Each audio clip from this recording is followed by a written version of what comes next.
The beginning introduces us to a little girl named Annie who is sitting in her cradle. Suddenly, a shadow enters the house claiming to be her father. Slowly, that shadow moves toward Annie. She starts crying loudly, but no one is home at that moment.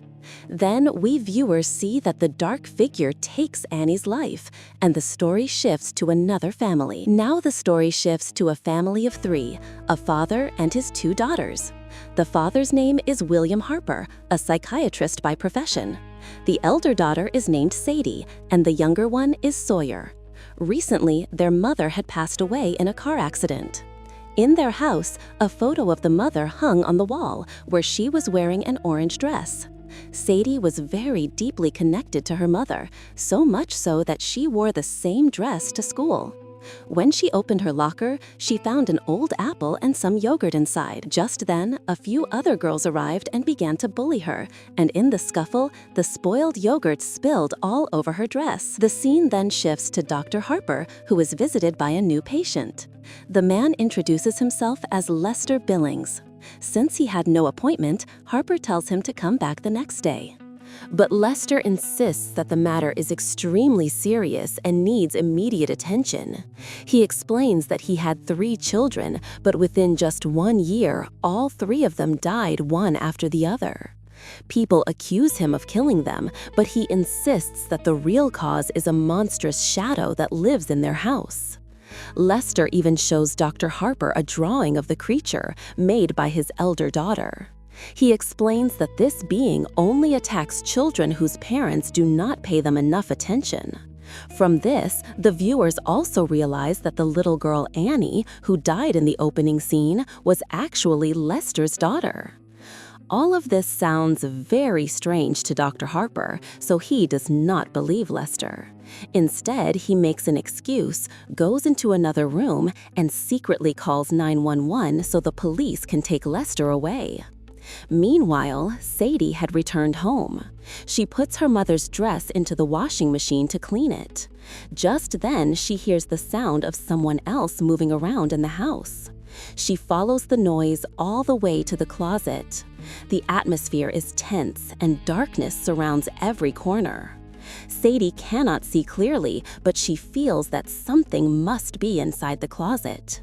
Suddenly, red liquid drips out. She assumes it is blood, but in reality, it is spilt paint. As soon as she shuts the door, her eyes widen in shock. Someone has murdered Lester. At this moment, her father, Harper, also arrives home. A few days later, Sadie talks to her father about her mother's accident, but Harper refuses to discuss it. He tells her that whatever she wants to say, she should tell Dr. Willer instead. Dr. Willer was also a psychiatrist. From this, it becomes clear that Dr. Harper, too, had distanced himself from his children. That night, Sadie starts searching online about how to communicate with spirits because she wants to talk to her mother. Just then, Sawyer comes in and says that one of her teeth is about to fall out. You must have seen in many older films and shows how children in the West tie a loose tooth with string and attach it to a door handle, so that when the door shuts, the tooth is yanked out instantly. Sadie begins the countdown. 3, 2, 1. And just as she is about to shut the door, it suddenly slams shut on its own midway.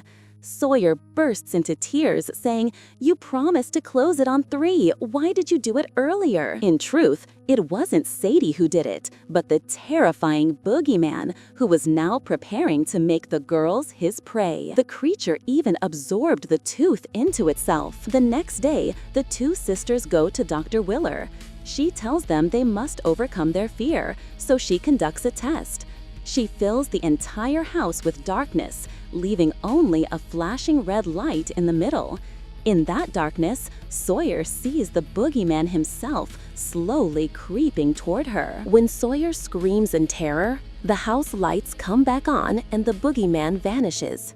Back home, Sadie starts digging deeper into Lester's death. She manages to find the location of Lester's house as well. She also discovers the phone her father used to record his session with Lester. Dr. Harper had the habit of recording his conversations with every patient. When Sadie listens to the recording, she becomes convinced that some shadowy entity truly exists in their house. She also finds one of Lester's notebooks. Inside it is a drawing of the monstrous figure, sketched by his daughter. Though the main page had been torn away, by shading the back page lightly with pencil, the full image becomes visible. For the first time, Sadie actually sees the boogeyman herself.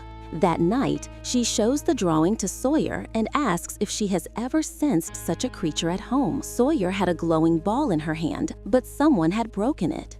This made it clear that the boogeyman was behind it. Sawyer admits that she too has felt a monstrous presence in the house.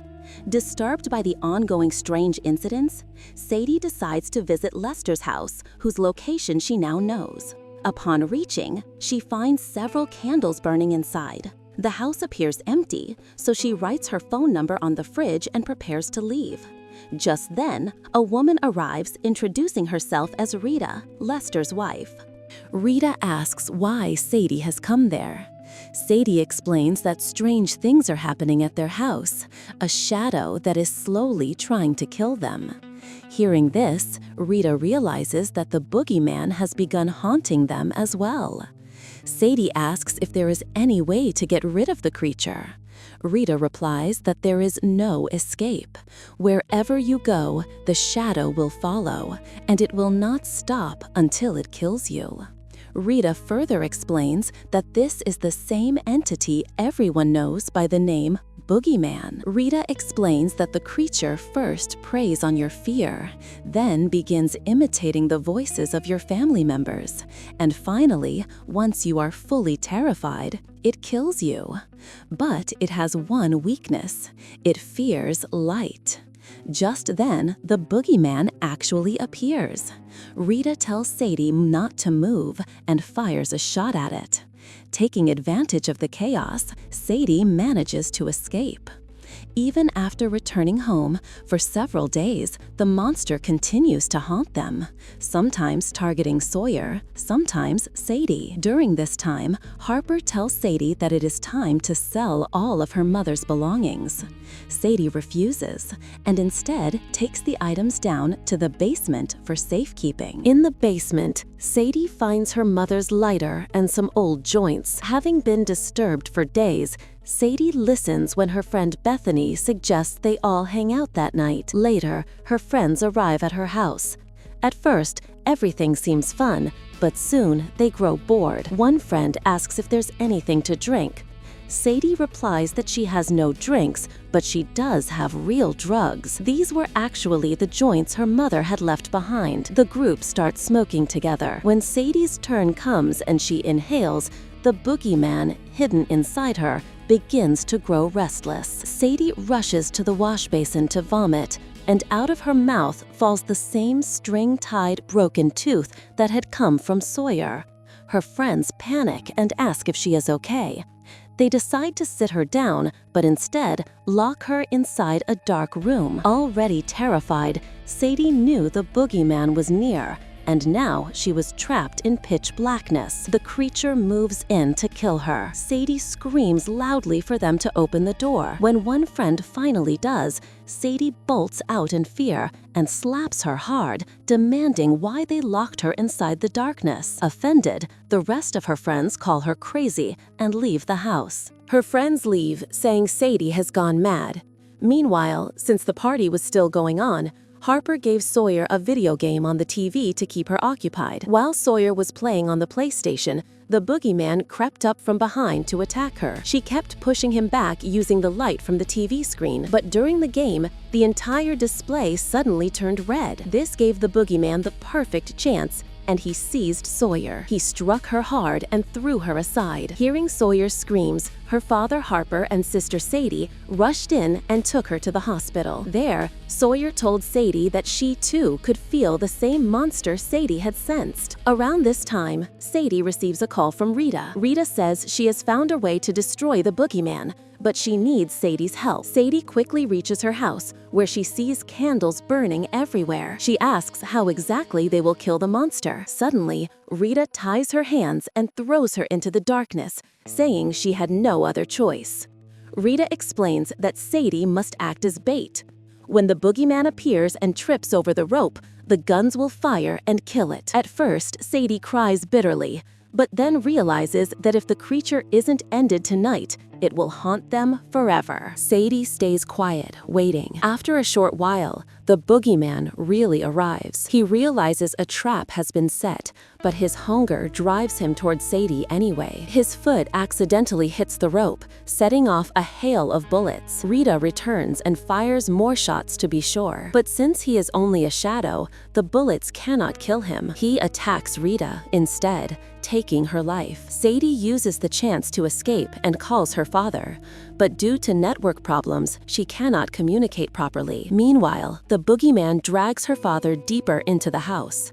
When Sadie arrives a little later, she finds the entire place shrouded in darkness. In one closet, she notices a faint light. Opening it, she sees that Sawyer has set up lights to protect herself. Sawyer tells her that the monster has taken their father into the basement. Sadie instructs her to stay put while she goes to save him. Entering the basement, she sees that the boogeyman has completely overtaken the space. The walls are pitch black, and her father is trapped in its grasp. But it is also clear that the monster was injured earlier at Rita's house, so perhaps now there is a chance to kill it. Sadie grabs a stick and tries to strike, but the boogeyman is so strong that he snaps it in two. One broken piece is sharp like a knife, but it falls out of her reach. She struggles to get it back, hoping to stab the creature, but the boogeyman begins draining her life. Suddenly, her father regains consciousness and shoves the monster away with great force. At that moment, Sawyer arrives too, holding a black pepper spray. The boogeyman spots her and, thinking she is an easy target, rushes in to attack. Just then, Sadie finds her mother's lighter. She sparks it with the spray, setting fire to the boogeyman. Already afraid of light, the flames weaken him further, and he begins to falter. But within moments, the spray runs out. Now the boogeyman prepares to kill all three of them. Suddenly, Sawyer bravely splashes him with petrol. By luck, the lighter ignites again, and together they set him ablaze. The boogeyman burns, and their house too is engulfed in flames. Yet the three of them manage to survive. At last, they free themselves from the evil entity. Everything seems over, and life begins returning to normal. Harper realizes he must now stay with his children and closes the gap between them. The next day, Sadie and Sawyer visit the psychiatrist. But once there, Sadie senses that the boogeyman is present in that house as well. With this chilling suspense, the story comes to an end. So friends, how did you like this video? Do let me know by liking and commenting. And if you're here for the first time, don't forget to subscribe, because I keep bringing such amazing movie stories for you. Until then, keep watching and stay safe. See you in the next video.